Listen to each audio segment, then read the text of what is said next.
नमस्कार दोस्तों, राधे राधे, जय श्री कृष्णा। आप सभी का मेरे YouTube चैनल पर हार्दिक स्वागत है। माघ मास में इस महात्म को सुनने मात्र से सभी पापों का नाश होता है, सुख समृद्धि वैभव की प्राप्ति होती है, पुण्य कर्म बढ़ते हैं। तो शुरू करती हूँ मैं माघ माह महात्म अध्याय 1। हरे कृष्णा, राधे राधे। माघ माह महात्म अध्याय 1। एक समय शौनक आदि 88 ऋषियों ने सूत जी से कहा, हे सूत जी, कृपा कर आप हमें माघ माह का महात्म सुनाइए, जिसको सुनने मात्र से महान फल की प्राप्ति होती है।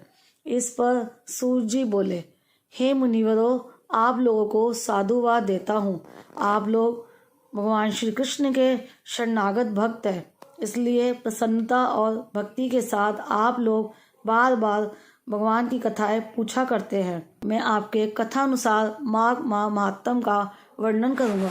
जो अरुणोदय काल में स्नान करके इस महात्म को सुनते हैं, उनके पुण्यों की वृद्धि और पाप का नाश होता है।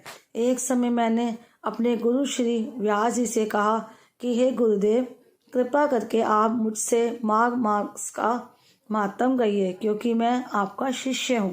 मेरी बात सुनकर मेरे गुरुजी महाराज ने मुझसे कहा, प्रिय, मेरी बात ध्यान से सुनो। एक समय रघुवंश के राजा दिलीप यज्ञ के स्नान के पश्चात पैरों में जूते और सुंदर वस्त्र पहनकर शिकार की सामग्री से युक्त कवच और शोभायमान आभूषण पहने हुए अपने सिपाहियों से घिरे हुए जंगल में शिकार खेलने के लिए अपनी नगरी से बाहर निकले। उनके सिपाही जंगल में शिकार के लिए मृग, व्याध, सिंह आदि जंतुओं की तलाश में इधर उधर फिरने लगे। उस वन में वनस्थली अत्यंत शोभा को प्राप्त हो रही थी।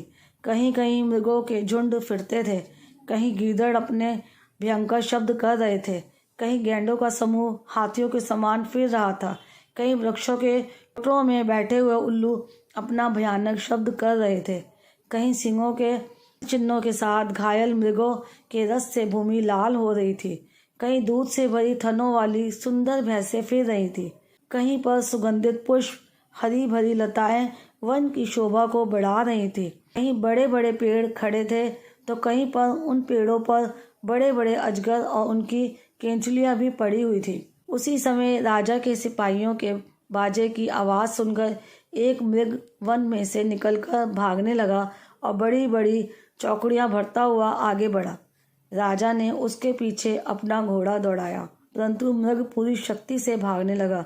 मृग कांटेदार वृक्षों के एक जंगल में घुसा और राजा ने भी उसके पीछे वन में प्रवेश किया, परंतु दूर जाकर मृग राजा की दृष्टि से ओझल होकर निकल गया।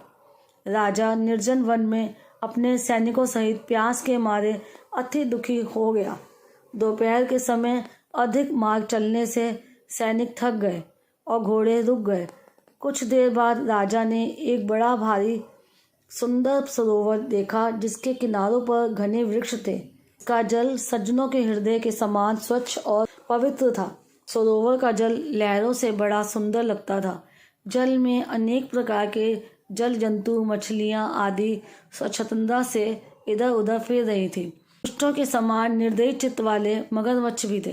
किसी किसी जगह लोभी के समान माल भी पड़ी हुई थी, जैसे विपत्ति में पड़े हुए लोगों को हरने वाले दानी पुरुष के समान यह सरोवर अपने जल से सबको सुखी करता था, जैसे मेघ चातक के दुख को हरता है। इस सरोवर को देख के राजा की थकावट दूर हो गई।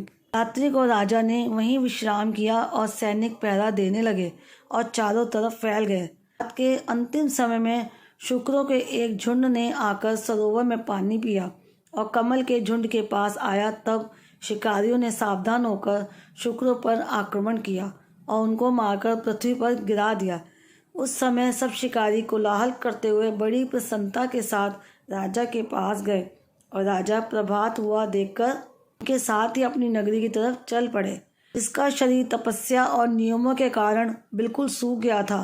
वो मृगछाला और कलकल पहने हुए था और नख, रोम तथा केश धारण किए हुए था। राजा ने ऐसे घोर तपस्वी को देखकर बड़े आश्चर्य से उसको प्रणाम किया और हाथ जोड़कर खड़ा हो गया। तपस्वी ने राजा से कहा कि हे राजन, इस पुण्य शुभ माघ में इस सरोवर को छोड़कर तुम यहाँ से क्यों जाने की इच्छा करते हो?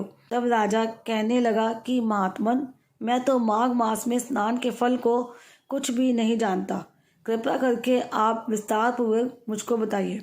माघ माह महात्म अध्याय 1 समाप्त। प्रेम से मन से जाप करते रहो, हरे कृष्णा कृष्णा कृष्णा हरे हरे, हरे राम राम राम हरे हरे।